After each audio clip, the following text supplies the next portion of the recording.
नाशिकच्या त्र्यंबकेश्वरला एवढं सुंदर मंदिर आहे ज्याचं की दर्शनासाठी जवळजवळ 6 ते 7 तास लागणार होते.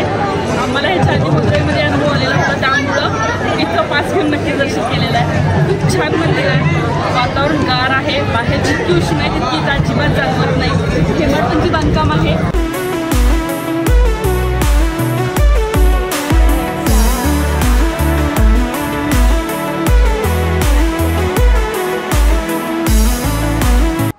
Good morning everyone.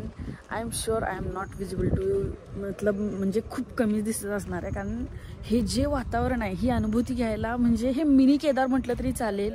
भीमाशंकर जे आहे 62 किलोमीटरचं मोठं जंगल आहे, त्यातनं हा रस्ता गेलेला आहे. आम्हाला 62 किलोमीटरचा फक्त ते जंगल पार करायला जवळजवळ 2.5 ते 3 तास लागलेले आहेत. म्हणजे अनुभूती घेऊ शकता इथलं वातावरण कसं असू शकते. छोटे छोटे कोल्हे लांडगे तुम्हाला जाता येताना दिसू शकतात, शेकरू दिसतात इकडं. खूप मस्त वातावरण आहे. फक्त एवढंच की थंडी खूप जास्ती आहे. उन्हाळ्याचे दिवस आहेत असं समजून आम्ही सुती कपडे कॅरी केलेले, पण इकडे येताना ती मिस्टेक नक्कीच नका करू, कारण इतकं जास्त धुकं आहे की पुढचं दिसत नाही. माझा आवाजसुद्धा बसला आहे. खूप छान वातावरण आहे. आणि भीमाशंकरचं दर्शन आम्ही अर्ली मॉर्निंग करायचं ठरवलं आहे. इथं रूम्स मिळत नाहीत, त्यामुळं रूम खरंच खूप कमी आहेत. आणि मी दुसरा काही ऑप्शन सांगू पण शकत नाही, कारण इकडे भक्तनिवास नाही आहे.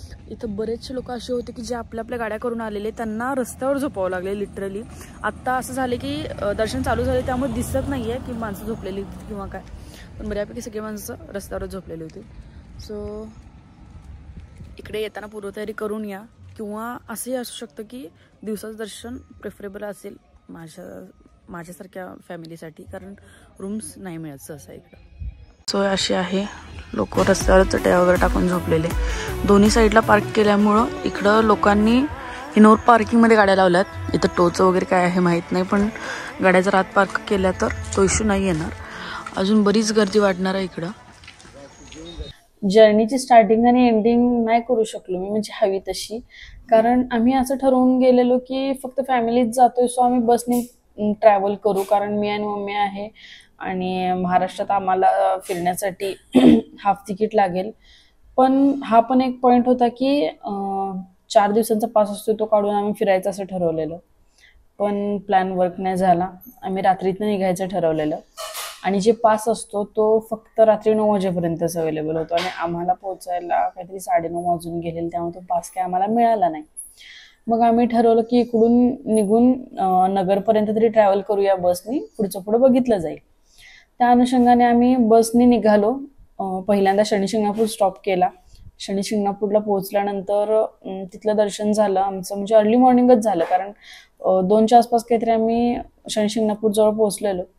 तिकडून मग ऑटो करून आम्ही मंदिराजवळ रूम केली. फ्रेश वगैरे झालो, दर्शन घेतल्यानंतर तिथून बाहेर पडलो, चहा वगैरे घेतला, आणि मग आम्हाला बसेस तशा काही मिळत नव्हत्या आणि खूप अर्ली मॉर्निंग होती, त्यामुळं तो पण एक पॉईंट होता की आम्हाला काय मिळेल काय नाही ह्याची गॅरंटी नव्हती.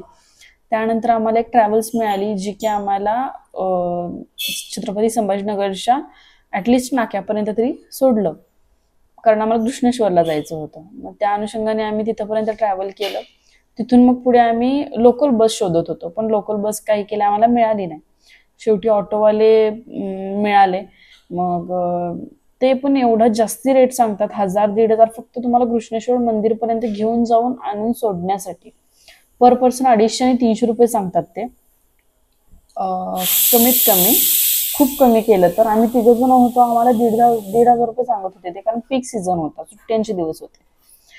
आणि त्यामुळं रिक्षावाले तर जास्ती घेतात, पण आमच्याकडे ऑप्शन नव्हता, कारण ते आम्हाला हे कन्व्हिन्स करण्यात यशस्वी झाले की आम्ही बसने जरी गेलो तरी पण आम्हाला तितकंच तिकीट लागणार आहे.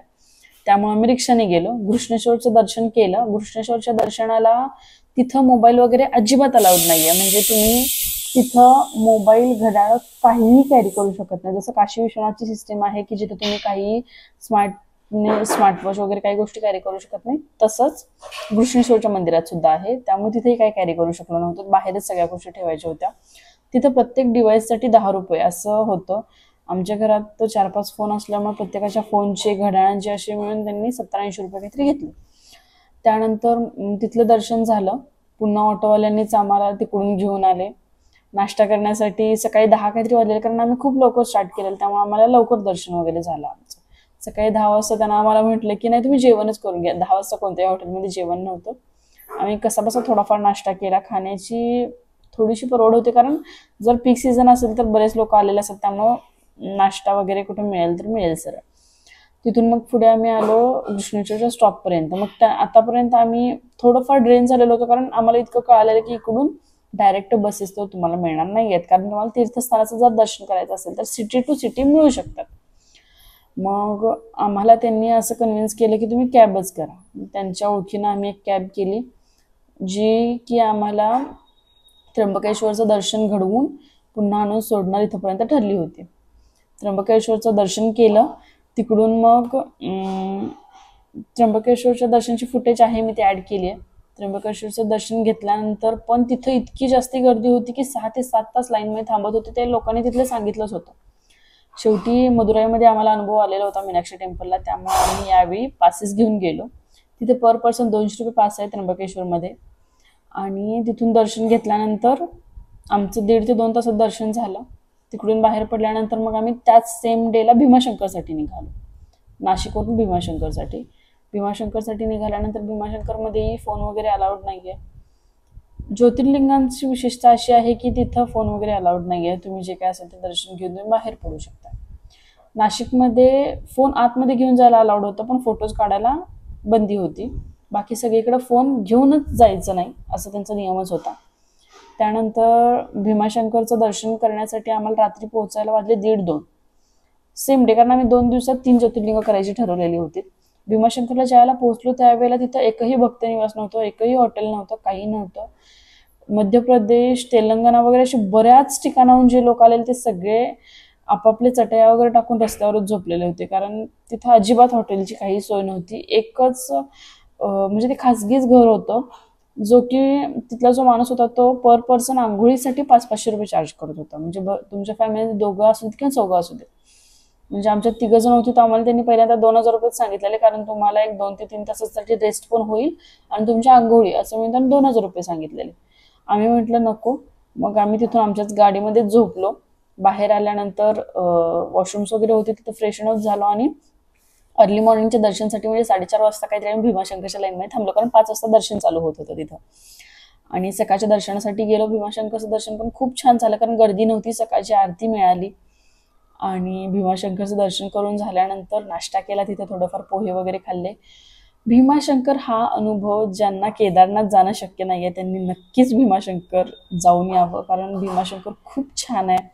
त्याला मिनी केदार म्हणू शकतो आपण. इतकं म्हणजे उन्हाळ्याच्या दिवसात सुद्धा तिथं थंड एकदम गार हवा होती, पूर्ण धुके होते, 0 विजिबिलिटी होती. मी भुकेने इतके व्याकुळ झालेले की मी कदाचित मी व्हिडिओ नाही शूट करू शकले. माझ्याकडे जर असतील फुटेज तर मी ॲड करेल. आणि खूप छान एक्सपिरियन्स होता हा.